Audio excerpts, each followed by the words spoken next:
이제 오늘이 2014년 남은 두 번째 남은 주간이죠. 다음 주 한 주간이 끝입니다. 크리스마스를 맞고 이제 연말을 맞게 되는 우리들의 마음 가운데 좀 그렇게 즐겁지만은 않은 현실인 것 같습니다. 제가 명동이나 또 강남거리를 직접 가보지는 않았지만 들리는 이렇게 매스컴에서 전해주는 이야기를 들어보면 좀 가라앉은 그런 분위기라고 그렇게 전해 듣고 있습니다. 우리 개인적으로 보나 아니면 국가 공동체적으로 보나 세계적으로 보나 여러 가지 좋지 않은 어두운 전망들이 또 실제가 사실은 그런 것을 확인하게 됩니다. 한반도를 중심으로 이렇게 국제 정세들이 과연 우리나라가 미국을 같이 이렇게 의지해서 살아야 되는지 아니면 가까운 큰 나라 된 중국에 좀 의지해야 되는지 그런 것도 있고요. 또 남북한은 이렇게 좀 갈라져 가지고 이 한민족이라도 좀 똘똘 뭉치면 이 아주 큰 파도와 같은 국제 정세 가운데 좀 살아갈 길이 보일 것 같은데 그것도 또 안 되고 경제적으로도 그렇게 전망이 밝지가 않죠. 한동안 우리 한국 경제를 이끌었던 모 기업이 상당히 지난 두 분기 동안 매출의 실적이 안 좋죠. 그래서 또 다음도 실적이 상당히 좀 어두운 전망들을 하고 있습니다. 개인적으로 보면 조금 더 좁혀보면 우리 자녀 세대들은 자리가 없어요. 일자리가. 공업계통의 대학을 나온 사람들은 그래도 취업이 조금 되는 모양인데 인문계 계통의 취업을 나온 사람들은 10명이 대학을 졸업하면 9명은 실업자입니다. 1명밖에 취직이 안 됩니다. 이런 상태고 또 지금 나이가 든 어르신들은 노후 걱정 이런 거는 생각 못하고 여태 왔거든요. 그런데 노후 문제를 우리가 스스로 해결해야 되는 대책 없이 노후를 맞아야 되는 그런 어려운 시기들을 겪고 있습니다. 또 우리 국내적으로 보면 여러 가지 세대 내지는 계층 간의 세력 간의 그런 갈등이 점점점 심해집니다. 가진 사람과 못 가진 사람. 못 가진 사람은 가진 사람에 대한 어떤 원한과 미움이 있고요. 또 가진 사람은 또 못 가진 사람들에 대한 그런 무시가 있고 멸시가 있고요. 최근에 일어나는 여러 사건들을 보면 그 저변에 그런 흐름들이 있다. 또 정치 세력 간에도 마찬가지죠. 지난 주간 중에 통진당 해산 선거가 헌재에서 나왔는데 이것을 바라보는 시각들이 아주 첨예하게 갈리고 있다라고 하는 것을 볼 수가 있습니다. 이렇게 개인적으로 공동체적으로 또 여러 가지 많은 문제들을 우리는 겪고 있어요. 저 개인적으로는 한 3주 전 정도에 외가 쪽에 제 와이프 아내 쪽에 조카 하나가 19살짜리가 갑자기 세상을 떠났습니다. 병이 있던 것도 아니고요. 사고사로 말미암아 갑자기 세상을 떠나서 소식을 듣고 울음조차도 울을 수 없는 그런 당황스럽고 황당한 일을 겪고 또 그것을 잘 같이 옆에서 장례를 집례하고 또 같이 시간을 보내면서 이거 참 사는 게 참 쉽지가 않은구나. 어제는 또 우리 예사랑 자매 가운데 아버지가 한 분이 여태 건강하셨는데 갑자기 의료보험공단에서 건강검진을 했는데 폐암 말기라는 거예요. 그래서 더 이상 큰 병원에 쓸 수 없다. 손을 쓸 수가 없다. 이런저런 일들이 우리 앞에 지나온 시간이었고 또 앞으로도 있을 것입니다. 이러한 어렵고 힘든 위기와 순간들을 어떻게 마무리하고 또 새롭게 가야 될 것인가. 오늘 말씀을 통해 좀 살펴보길 원합니다. 참 어두운 그늘들이 짓누르고 있습니다. 흑암이 마치 우리를 덮고 있다. 오늘 본문 가운데 그런 말이 있는데 흑암이 우리를 덮고 있는 것 같은 그런 암울한 시기를 지나고 있습니다. 그런데 어떻게 이것을 극복하고 또 대처해 갈 것인가. 오늘 본문 가운데 살펴보길 원하는데 오늘 본문이 쓰여진 이사야서 9장은 우리가 겪고 있는 처한 상황과 아주 매우 유사한 여러 가지 상황들을 보여주고 있습니다. 약 BC 735년경에 지금의 팔레스틴 이스라엘 땅 중심으로 일어났던 나라와 상황들을 우리에게 보여주는데요. 이스라엘 나라가 우리하고 좀 비슷합니다. 우리가 한반도가 있지만 남북한이 갈려있죠. 그런 것처럼 이스라엘도 원래 한 나라였는데 하나님을 믿는 한 백성이었는데 둘로 갈라졌어요. 그래서 북쪽은 뭐라고 불렀죠? 이스라엘로 불리고 남쪽은 뭐라고 불렸어요? 유다라고 불렸습니다. 이게 한민족이었는데 여러 가지 사정으로 해서 갈리고 나니까 우리가 남북한이 아주 으르렁거리고 싸우는 것처럼 이스라엘과 유다가 그런 상황입니다. 그런데 북쪽 이스라엘 그 당시의 정세가 보면 북쪽 이스라엘은 그것보다 조금 더 위에 있는 수리아, 지금 아람 나라고 하고 연대를 해서 살 길을 모색하고 있습니다. 그들이 연대하는 이유는 뭐냐 하면 저쪽 지금의 유프라테스 강, 지금의 이라크 쪽이죠. 이라크 쪽에 발응하고 있는 큰 세력들이 있습니다. 그 세력이 뭐냐 하면 아수르예요. 아시리아. 이 아시리아가 세력을 점점 넓혀가지고 점점점 서쪽으로, 그 남쪽으로 내려와요. 세력을 넓혀서.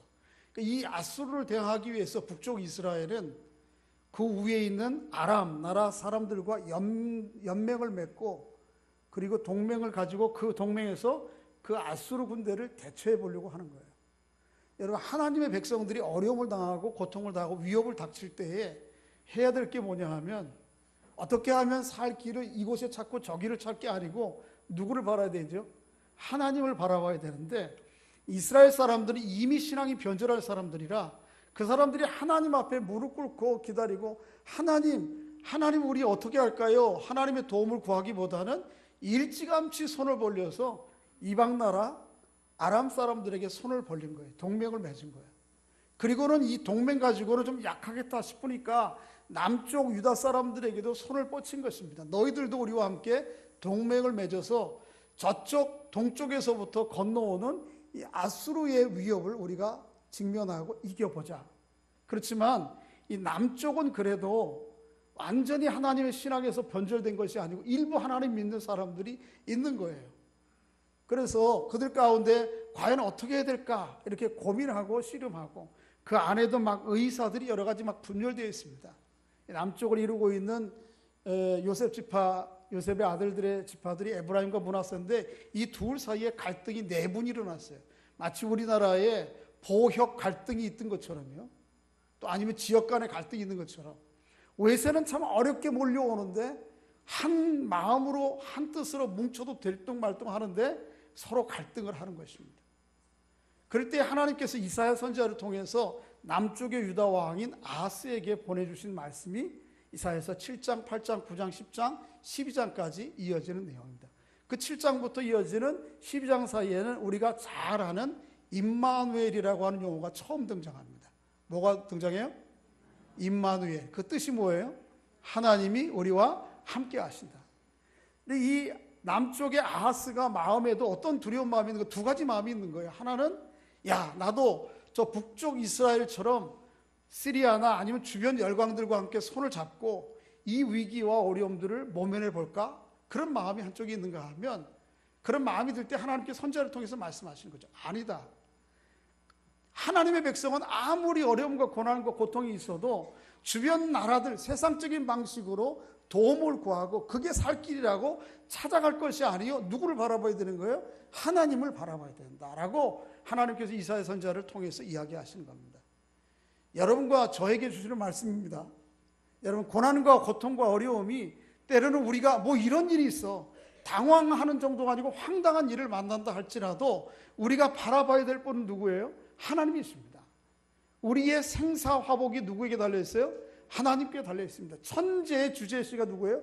땅과 하늘을 지으신 하나님이시다, 나의 하나님이시다 라고 하는 것을 믿음으로 바라보면서 하나님 바라봐야 되지, 그거 살 길이라고 여기 구하고 저기 구하고 인간적인 수단과 방법을 구하면 결국 그것 때문에 더 큰 고통을 당하게 되는 것이죠.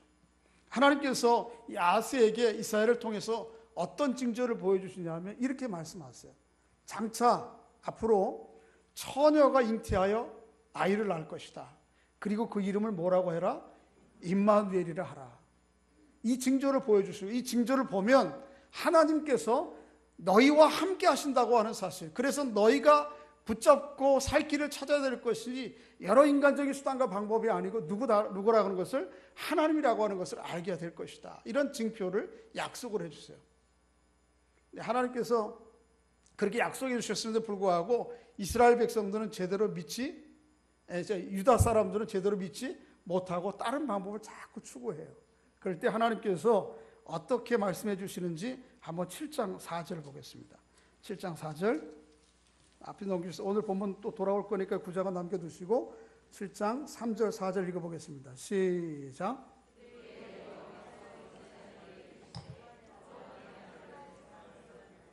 윗먼 수도 끝 세탁자 밭 큰 길에 나가서 아하스를 만나 그에게 이르기를 너는 삼가며 조용하라. 르신과 아람과 르말리아의 아들이 심히 노할지라도 이들은 연기나는 두 부지갱이 구루터기에 불과하니 두려워하지 말며 낙심하지 말라.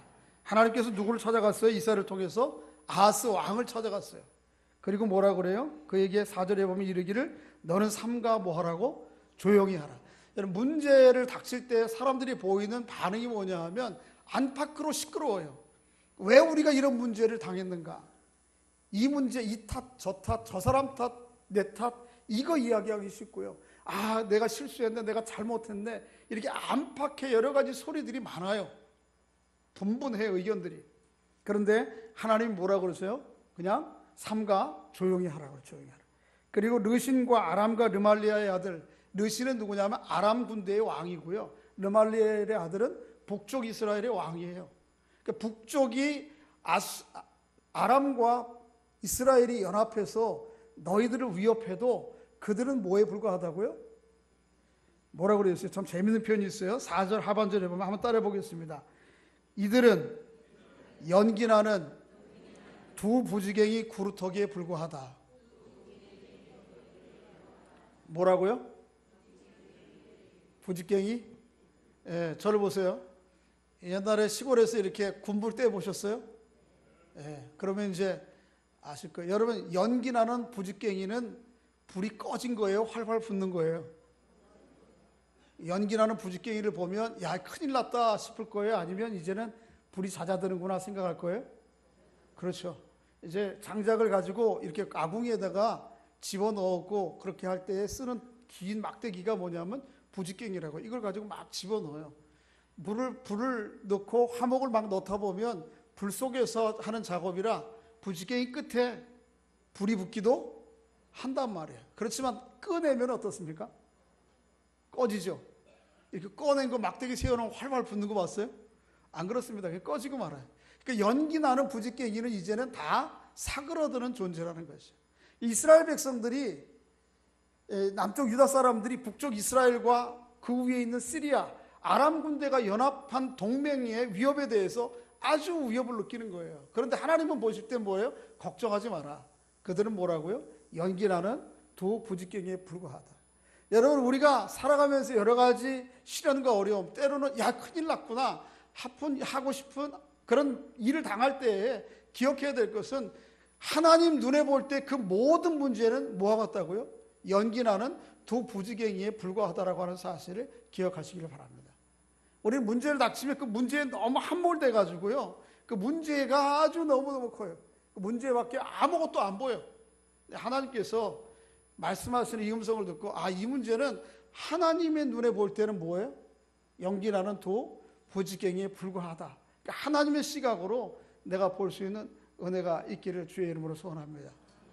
그러면 어떻게 해요? 막 큰일 났구나, 이리 쫓아다니고 저리 쫓아다니고 두려워하고 낙심하고 불안하지 않게 된다는 거예요.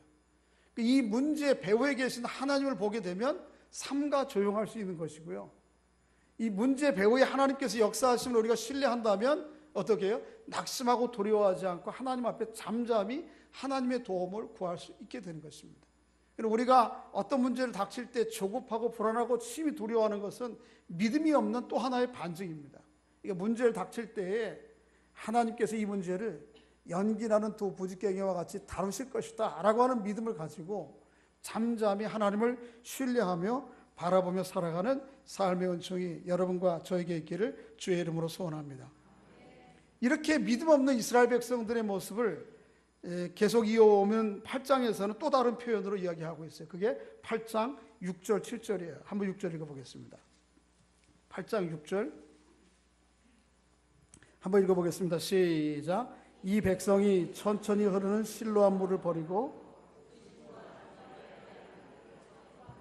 계속 읽습니다. 그러므로 주 내가 흉흉하고 창일한 큰 하수 곧 아수르 왕과 그의 모든 위력으로 그들을 뒤엎을 것이라. 그 모든 골짜기에 차고 모든 언덕에 넘쳐 흘러 유다에 들어와서 가득하여 목에까지 미치리라. 임마누엘이여 그가 펴는 날개가 내 땅에 가득하리라 하셨느니라. 저를 보세요.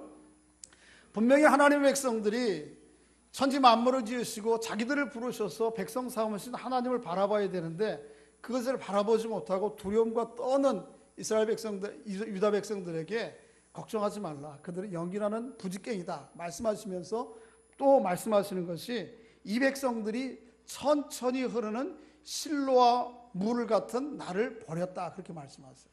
하나님이 우리에게 어떤 식으로 역사하시는가 하면 천천히 흐르는 실로와 물처럼 역사하신다는 거예요. 그런데 그걸 버렸다는 거예요. 여러분, 눈에 큰 홍수가 나서 비가 와서 몰려오는 큰 하수와 같은 물이 오면 사람들이 깜짝 놀라고 저거는 대단하다고 생각하고 귀하고 생각하는데 정말 우리를 먹이고 살리는 것은 그런 홍수가 아니에요. 우리를 먹이고 살리는 것은 뭐예요? 천천히 흐르는 실로와 물이라고요. 한번 따라해 보겠습니다. 홍수에는 먹을 물이 있다 없다? 다 아시네요.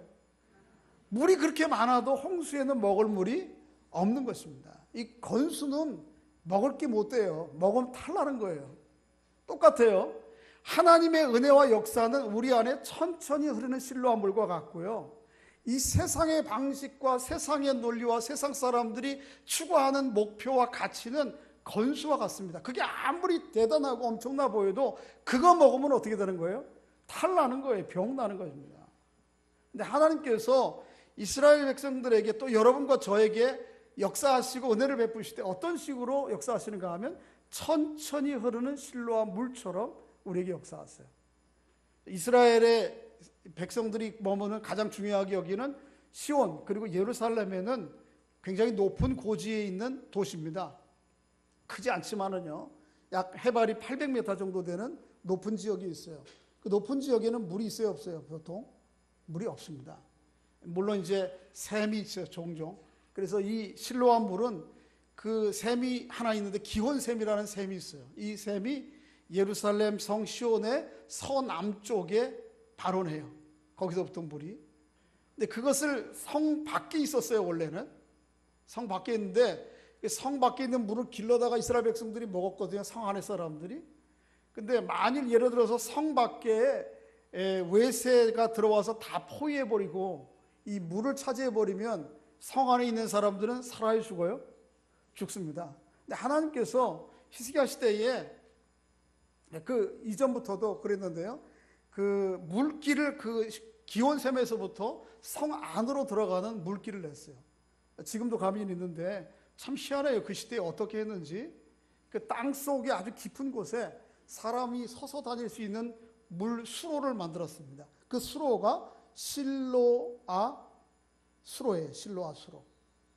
희한해요. 지금은 GPS가 있어서 이쪽에서 산 이쪽에서 땅굴을 파고 이쪽에서 파고 들어가면 딱 가면 어떻게 되죠? 만납니다. 그래서 우리나라 토목공사 잘하잖아요. 뭐 지방 요즘 다니다 보면 그냥 큰 산을 뻥뻥 뚫어가지고 길을 내는데 이게 어려운 게 아니에요 요즘은. 기계도 그렇고. 그런데 옛날에 어떻게 이런 물길을 내는지 몰라요. 그래서 원래는 성 밖에 있던 기온샘에서 나는 샘이 예루살렘 성 안으로 들어와요. 물론 그 물은 홍수가 오는 것처럼 큰 물은 아닙니다. 물이 좀 많을 때에는 한 60cm, 저 한 허리 좀 정도 되는 물이고요. 좀 낮은 곳은 한 무릎 정도 오는 물이에요. 지금도 프레시를 가지고 그 물을 따라 들어가면 예루살렘 성 밖에서부터 출발한 그 물이 예루살렘 성 안에까지 못으로 연결돼요. 그래서 신약에 오면 그 못 중에 하나가 뭐냐면 실로암이라는 거예요. 실로암 들어보셨어요? 실로암. 그게 실로암이에요. 이게 실로와 수로를 통해서 물이 들어간 못이 실로암이에요. 하나님께서 이스라엘 백성들을 먹이실 때 그 실로에 나오는 흘러서 들어오는 물과 같이 그들에게 먹어요. 그러니까 주변에 아무리 열강이 다 둘러쌌어도요 겉은 다 막혀 있어요. 안 보여 물이 있는지. 밖에 사람들은 기다리는 거죠. 저놈들, 산속에 있는 놈들이 얼마나 견디겠나 하고 아무리 버텨봐야 안에서는 물이 있어요, 없어요? 물 있으면 사람 사는 거예요. 그러니까 그 실로암 물이 많지 않아도 계속 계곡에서부터 땅속에서 흘러나오는 샘이기 때문에 이스라엘 백성들이 그래서 먹고 사는 거예요. 그러니까 하나님께서 여러분과 저를 은혜를 베푸시고 우리 안에 역사하실 때 어떤 방식으로 하시면 그런 방식으로 한다는 거예요. 천천히 흐르는 실로암 물처럼 우리의 삶의 겉표면이 아니고요, 우리의 삶의 저변에 하나님께서 끊임없이 우리의 심령 가운데 흐르는 하나님의 은혜로 말미암아 우리를 살게 하시는 거예요. 성도는 그걸 발견해야 돼요. 그걸 맛봐야 돼요. 그걸 먹어야 사는 거예요. 그렇지 않고 이 건수만 바라보고 살다가는 못 사는 거죠. 어느 날 삶의 표면을 보니까 어떻게 해요? 갑자기 큰 바위가 나타나죠. 이것 때문에 사람들 절망하는 거예요. 또 한 걸음 걷다 보면 뭐가 나와요? 절망적인 낭떠러지기가 나타나죠. 그것 때문에 사람들 더 크게 절망하는 거죠. 우리의 삶에 안팎에오는 이런 것들이요, 이런 것들은 그것 때문에 사람이 살고 죽는 거 아니에요. 세상 사람들이 그것 때문에 살고 죽는다고 해도 성도는 땅속에, 이 심령 속에 흐르는 천천히 흐르는 실로암 물의 은혜가 무엇인지를 알면 삶의 안팎에 아무리 요동을 쳐도 그것 때문에 낙심하고 절망하지 않는다는 것입니다.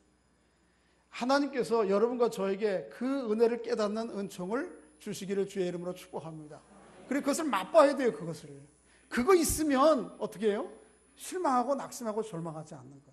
이스라엘 백성들은 이 자기들 안에 흐르는 천천히 흐르는 실로암 물과 같은 하나님의 은혜, 비록 대단해 보이고 눈에 띄지 않지만 끝나지 않은 영원한 하나님의 생명수, 이거를 외면하고 눈에 보이는 큰 하수를 쫓아가는 거예요. 누가?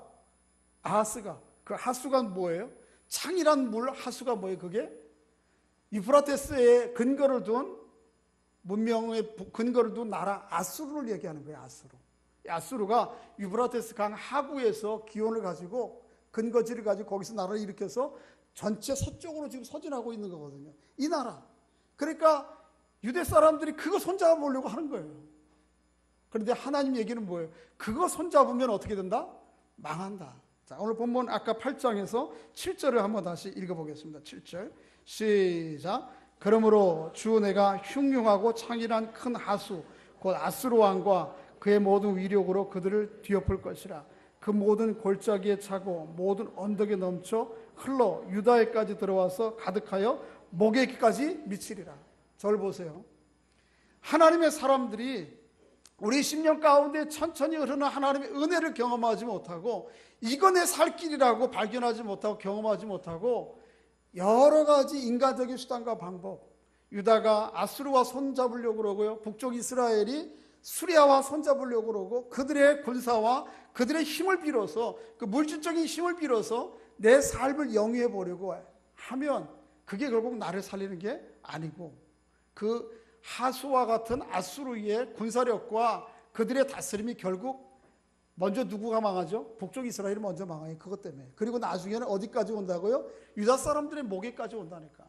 이게 영적인 우리 진리를 깨달아야 돼요. 하나님께서 우리 안에 눈에 보이지는 않지만, 그러나 우리 심령 삶의 깊은 곳에 은혜 베푸셔서 우리를 인도해 가시는 이 하나님의 은총을 늘 붙들고 살아가는 여러분과 제가 될 수 있기를 주의 이름으로 소원합니다. 그렇게 어려운 일 가운데에서 이럴 수도 없고 저럴 수도 없고 믿음의 선택을 해야 되는가 말아야 되는가, 그렇게 어쩔 줄 모르는 아하스에게 하나님께서 이사야 선지자를 통해서 말씀하시는 것이 임마누엘이에요. 임마누엘. 아까 읽었지만 다시 한번 7장 14절 읽어보겠습니다. 7장 14절 시작. 그러므로 주께서 친히 징조를 너에게 주실 것이라. 그의 이름은 임마누엘이라 하리라. 저를 보세요. 누가 아기를 낳는다고요? 누가 아기를 낳아요? 처녀가 아기를 낳는다고. 이런 일이 있어요, 없어요? 없죠. 그러니까 하나님께서 이 특이한 사건들을 통해서 하나님께서 너희와 함께 하신다고 하는 징표로 주시겠다는 거예요. 이 도대체 그러면 아하스에게 주신 임마누엘, 처녀가 낳은 아기, 그로 말미암는 통치, 이 세상이 어떻게 임할까를 도대체 이게 구체적으로 역사적으로 누군가? 사람들이 학자들에 따라서 많은 연구를 했지만 동일한 어떤 견해의 결론에 이르지 못했습니다. 어떤 사람들은 이 아스의 아들 히스기야가 바로 이 구체적인 역사적인 인물이다, 그렇게 얘기하기도 하는데, 성경을 아무리 훑어봐도 이스라엘 구획의 역사 가운데에는 이 임마누엘로 오시는 아기 왕 누군지 몰라요. 근데 이제 이게 누군지를 알게 되는 것이 비로소 신약에 넘어오면 알게 됩니다. 자, 보십시오. 한번 마태복음 1장 20절 읽어보겠습니다.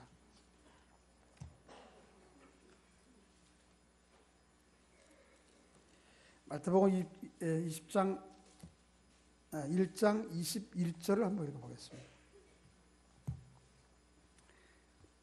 거기서부터 23절까지 읽어봅니다. 시작. 아들을 낳으리니 이름을 예수라 하라. 이는 그가 자기 백성을 그들의 죄에서 구원하실 자임이라 하니라. 이 모든 일이 된 것은 주께서 선지자로 하신 말씀을 이루려 하심이니, 이르시되 보라, 처녀가 잉태하여 아들을 낳을 것이요 그의 이름은 임마누엘이라 하라 하셨으니, 이를 번역한즉 하나님이 우리와 함께 계시다 함이라. 자, 보세요. 아스에게 처녀가 잉태하여 아들을 낳고 그 이름을 뭐라 할 것이라? 임마누엘이라 하신 그 구체적인 대상이 누구예요? 구약이 있어요, 없어요? 없어요. 누구예요? 오늘 본문에 보니까 그가 예수 그리스도예요. 그러니까 하나님은 이런 것이에요. BC 735년경 남쪽 유다 이스라엘 백성들과 북쪽 이스라엘과 남쪽 유다 아수르 왕의 구체적인 역사적 상황 가운데에서 그들의 문제를 다루면서 그들의 문제를 구원하고 그들에게 평화를 가져다 주는 그 정도가 아니고요, 온 세상, 온 인류를 구원하는 하나님의 구원 계획을 세상 가운데서 드러내시는 거예요. 그가 누구예요? 구체적으로 예수 그리스도란 말이에요.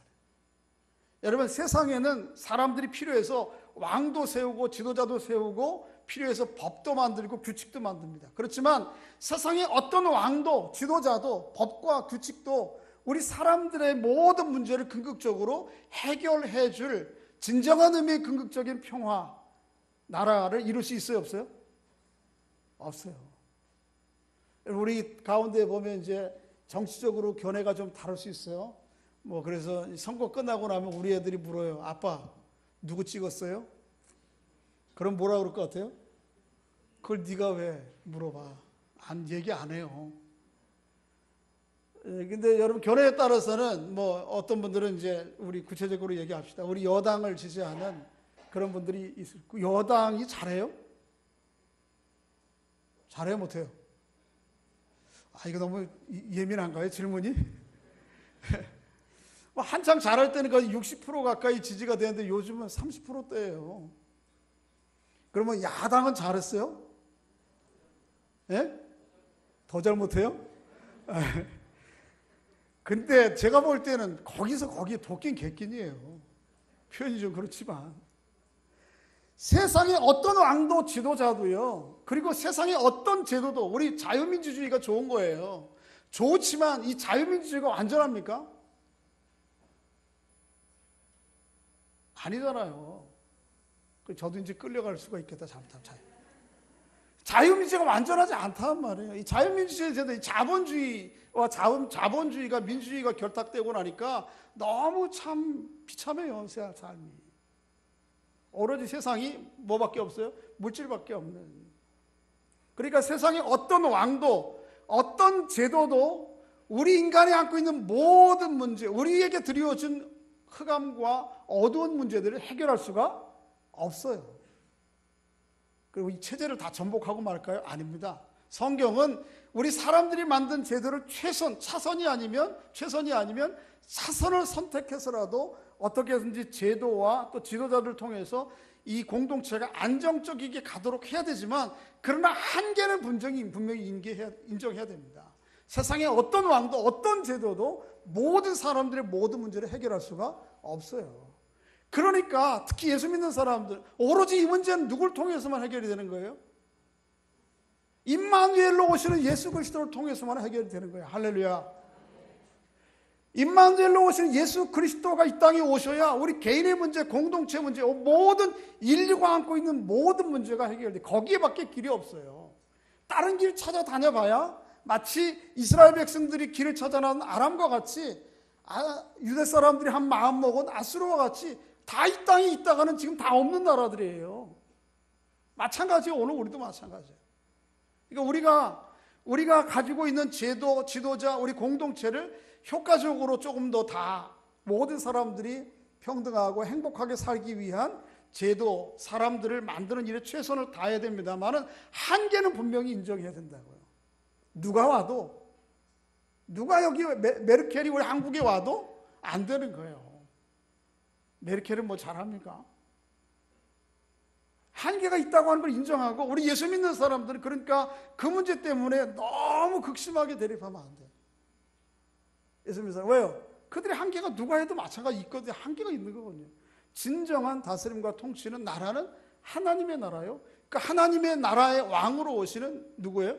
예수 그리스도가 우리 한 사람 한 사람 심령 가운데 있을 때에, 또 우리 가정 안에 있을 때, 우리 교회 안에 있을 때에, 이 공동체 안에 그 다스림이 온전히 드러날 때에 비로소 우리 인간의 모든 고통과 고난 문제, 흑암의 문제는 사라지고 해결이 되는 거예요. 그 길밖에 없어요.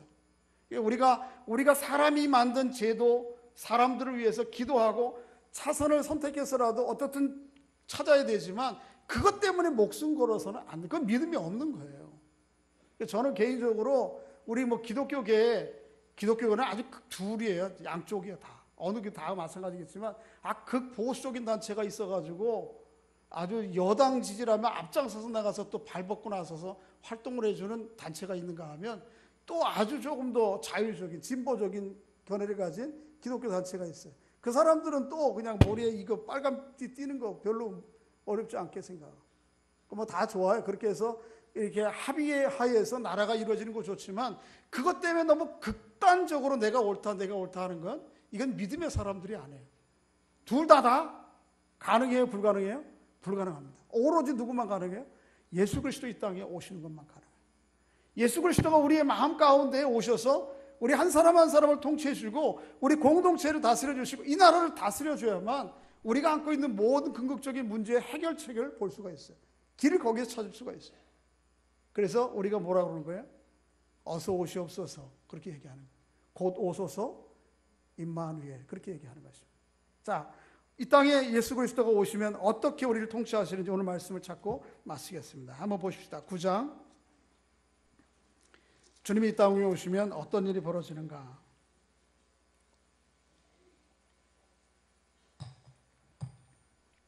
많이 읽어야 되는데, 자, 9장 1절부터 한번 읽겠습니다. 시작. 전에 고통받던 자들에게는 흑암이 없으리로다. 옛적에는 여호와께서 스불론 땅과 납달리 땅에 멸시를 당하게 하셨더니, 후에 해변길과 요단 저편 이방의 갈릴리 길을 영화롭게 하셨는지라. 흑암에 행하던 백성이 큰 빛을 보고 사망의 그늘지 땅에서 거두하던 자에게 빛이 비치도다. 할렐루야. 주님이 이 땅에 오셔서 나의 왕, 우리들의 왕으로 오셔야만 비로소 우리 안에 있는 모든 고통은 사라집니다. 우리 안에 있는 모든 흑암은 사라질 수 있습니다. 우리 안에 있는 모든 분열과 멸시는 사라질 수 있습니다. 우리 안에 있는 모든 흑암은 사라질 수 있습니다. 우리 안에 있는 모든 사망이 사라지고, 그때 비로소 사라지는 거예요. 그리고 우리 예수 믿는 사람들은 이 소망을 늘 기대하고 바라봐야 되는 것이죠. 임마누엘로 오시는 주님, 우리와 함께 계시는 하나님, 그 하나님으로만 우리의 개인적인 공동체적인 모든 문제가 해결될 수 있음을 기억하고 그 주님만을 바라봐요. 그런 하나님의 은혜가 여러분과 저에게 있기를 주의 이름으로 축복합니다. 그렇게 될 때에 우리가 눈앞에 닥친 여러 가지 시련과 어려운 문제들 때문에 아주 좌절하지 않고 낙심하지 않고, 그죠? 하나님 앞에 어떻게 해요? 삼가 조용히, 그죠? 삼가 조용할 수 있고요. 그 다음에 그 하나님 의지에서 두려워하지 않고 담담하게 살아갈 수 있는 것입니다. 뭐 때문에요? 우리 안에 와 계신 하나님 때문에. 임마누엘의 뜻이 뭐라고 그랬어요? 하나님이 우리와 함께 계시다. 여러분, 하나님께서 나와 함께 계신다는 그런 확신 가운데 사는 은혜가 있기를 주의 이름으로 축복합니다. 이미 오셨죠.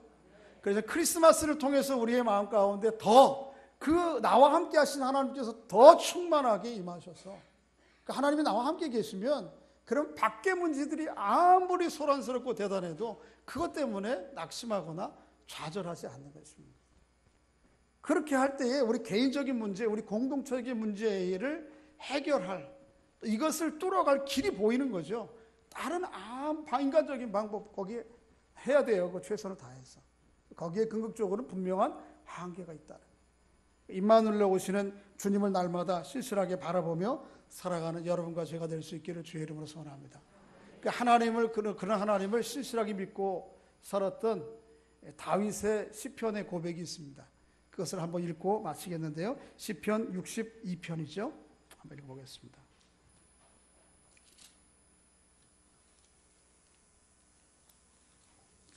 제가 한 절, 여러분들이 한 절, 우리의 고백으로 좀 같이 읽고 마치겠습니다.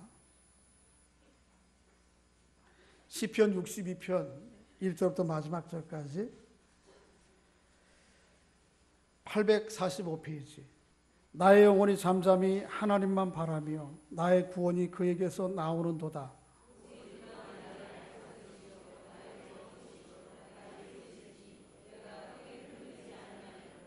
넘어지는 담과 흔들리는 울타리같이 사람을 죽이려고 너희가 일제히 공격하기를 언제까지 하려느냐.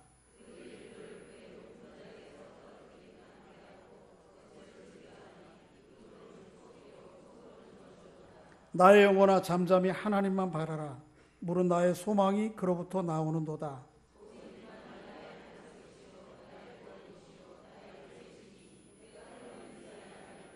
나의 구원과 영광이 하나님께 있으며 내 힘의 반석과 피난처도 하나님께 있도다.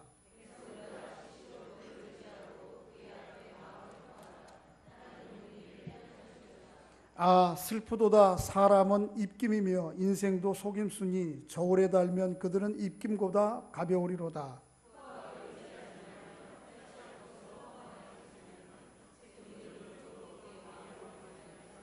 하나님이 한두 번 하신 말씀을 내가 들었나니 권능은 하나님께 속하였다 하였도다. 주여 인자하심은 주께 속하오니 주께서 각 사람이 행한 대로 갚으시리이다. 아멘. 할렐루야. 삶에 어떤 고난과 어려움이 있어도 하나님의 백성들은 우리 안에 와 계시는 임마누엘에 계시는 누구 때문에요? 주님 때문에 그걸 이기는 것입니다. 다른 이스라엘 백성들, 유다 백성들이 찾아 나섰던 그 길은 우리가 가야 될 길이 아니고 우리 안에 와 계신 임마누엘, 그 주님으로 말미암아 비록 그 주님이 우리 안에 어떻게 천천히 흐르는 실로암 물과 같아도 우리 안에 계시는 그 생명수로 말미암아 다시 소생하고 일어서는 승리하는 모든 은총이 있기를 주의 이름으로 축복합니다. 기도하겠습니다. 아버지 하나님, 오늘 말씀을 통해 하나님의 백성이 삶의 안팎에 오는 고난과 역경과 또 위협과 두려움 앞에서 어떻게 살아가야 될지 다시 한번 깨닫게 해주시니 감사합니다.